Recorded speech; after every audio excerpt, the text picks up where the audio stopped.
Quelle est la situation concernant les 1,5 million d'heures supplémentaires promises pour aider les élèves qui ont pris du retard, qui sont en difficulté?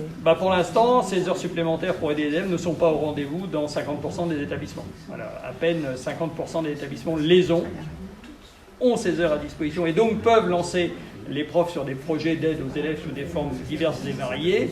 Pour le reste, l'autre moitié, ils ne les ont pas, voire ils n'en ont même pas entendu parler. Donc il y a urgence, parce que si on doit apporter de l'aide aux élèves, ça va être dans un délai court. On ne va pas attendre Noël pour s'occuper d'eux.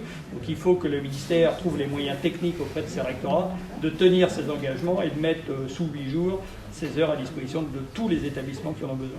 On peut mettre les établissements en tension parce que les directeurs de ces établissements, principaux ou proviseurs, ne feront pas de chèque en blanc. C'est-à-dire qu'ils ne lanceront pas la constitution de groupes et la mise en service d'enseignants sur des groupes supplémentaires, des groupes à effectifs réduits, sans avoir la certitude de pouvoir payer des enseignants en heures supplémentaires.